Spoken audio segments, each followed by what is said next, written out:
दोस्तों, मैं सबसे पहले माफ़ी मांगूंगा कि मैं अच्छी हिंदी नहीं बोल पाता।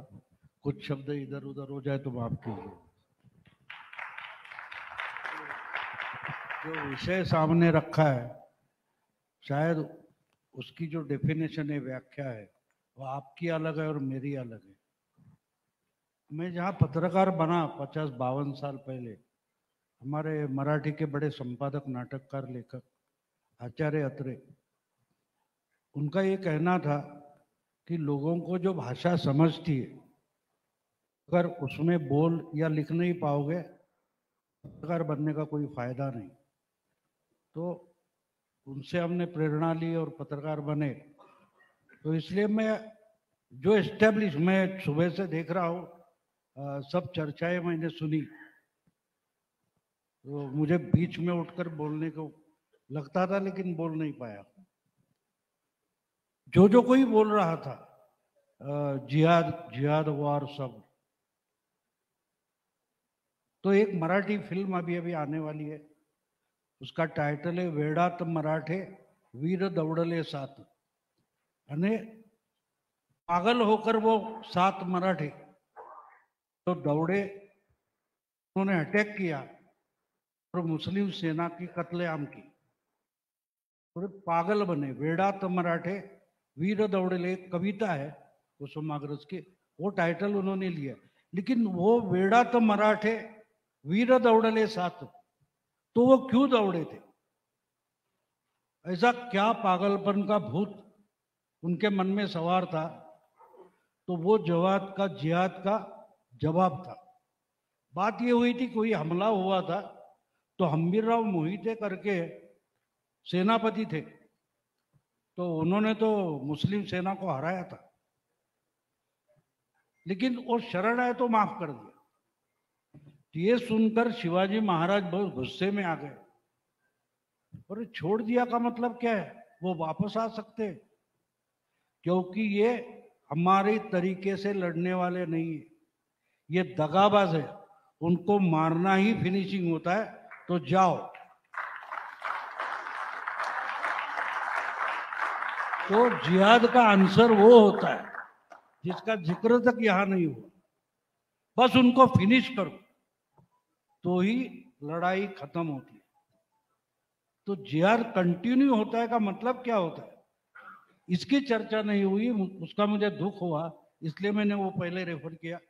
अब मैं डेमोक्रेसी को आता हूं।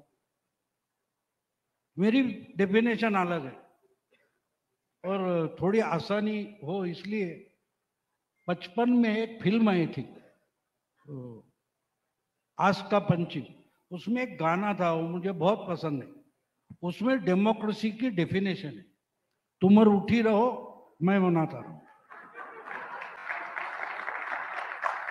तुम उठी रहो मैं मनाता रहूं, तो मजा जीने का और ही आता है। तो वो हीरोइन बोलती है, थोड़े शिकवे भी हो, कुछ शिकायत भी हो, मजा जीने का और ही आता है। आज भी हम यहां मजा ले रहे हैं, इसको डेमोक्रेसी बोलते हैं। ये कॉन्स्टिट्यूशन में नहीं लिखा है, ये नहीं लिखा है, ये हमारी इंडिया की डेफिनेशन है, और हम उस पर जी रहे हैं और चर्चा कर रहे वेस्टमिनिस्टर की। हमने सबसे पहले जब डेमोक्रेसी अडॉप्ट करना तय किया था, तब हमको मॉडल की क्या जरूरत थी मुझे पता नहीं। अगर ये हजारों सालों से एक देश है, एक समाज है, तो उसकी कोई अपनी सोच है।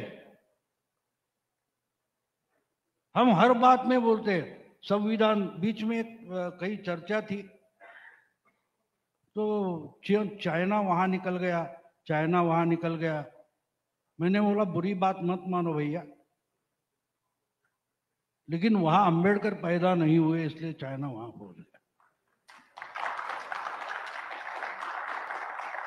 क्योंकि हमारे यहां हम कुछ भी करते हैं तो बोल देते हैं कि बाबा साहब अंबेडकर ने हमको ये अधिकार दिया।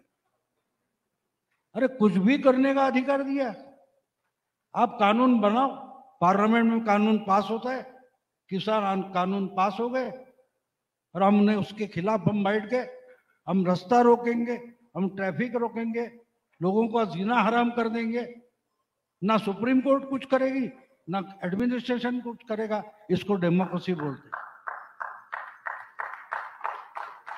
प्रॉब्लम ये है, प्रॉब्लम जो है उस पर चर्चा मत करो, वही तो चर्चा बन गई है। रोज रात को हर चैनल पर डिबेट चलता है। मुद्दा क्या होता है? मुद्दा है ही नहीं। कुछ लोगों को गुस्सा आएगा, लेकिन मैं एक बोलता हूं, मुझे एक दोस्त ने पूछा कि यार वो रिपब्लिक का तू सुनता कैसे है? मैंने बोला किसने सुना? मैं तो देखता हूं, मैं देखता हूं, मैं म्यूट करता हूं और वो पड़ोसन का गाना लगा दो, एक चतुरा नार। वो अगर गाना है तो ये डिबेट है। पड़ोसन फिल्म का जो गाना है, एक चतुरा नार, वो जो आगे आपको सुना होगा आपने, तो अगर वो गाना है तो टीवी पर चलता है, उसको डिबेट बोलते हैं। यानी आप बोलने की, सुशील जी है, आनंद जी थे, वो बोलना शुरू नहीं करते, 10-12 सेकंड में उनको रोका जाता है। तो एक दोस्त पत्रकार ने मुझे पूछा कि तू किसको अच्छा एंकर मानता है? मैंने बोला अमिताभ बच्चन को। अरे इतना बड़ा महानायक है, उसके सामने एक कोई सामान्य इंसान बैठ जाता है, उसको वो बोलता करता है, और ये बड़े बड़े वक्ताओं की बोलती बंद कर देते और उसको डिबेट बोलते। तो ये डेमोक्रेसी हमको समझना चाहिए। तो इस डेमोक्रेसी की ये बात हो गई है कि जो आपने बोला वोट परचेस, बिल्कुल वोट परचेस होता है, किसने ना बोला? बिल्कुल वोट परचेसिंग चलता है। मैं ये दूंगा, मैं वो दूंगा। 2014 में पहली बार ऐसा हुआ कि मोदी नाम का एक इंसान आ गया और मैं कुछ देने वाला हूं ऐसा बोला ही नहीं, फिर भी लोगों ने उसको वोट दी। ये डेमोक्रेसी समझने की मैं कोशिश कर रहा हूं, क्योंकि अगर इतने आंकड़े का मतलब देखो, गिनती की डेमोक्रेसी है हमारे पास आधे से ज्यादा। हमारे महाराष्ट्र में एक स्पीकर हुआ करते थे 99 में, अरुण गुजराती, उन्होंने बढ़िया व्याख्या बोली थी ये पार्लियामेंट्री डेमोक्रेसी की। वो बोले 51 का मतलब 100 होता है और 49 का मतलब 00 होता है।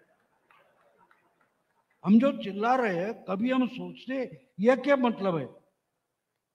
ये क्या मतलब है? कोई भी कहीं से भी चुनकर आए, अपने 51 दिखाए, भाई ले जा तो सब।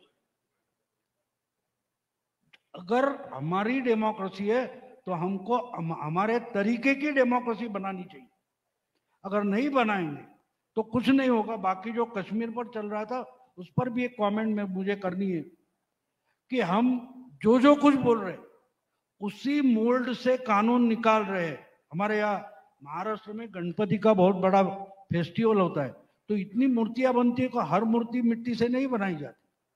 वो जो मोल्ड होता है उसमें मिट्टी डाल देते, निकाल देते हैं, मोल्ड गणपति बन गया, उसको कलर वगैरह करें।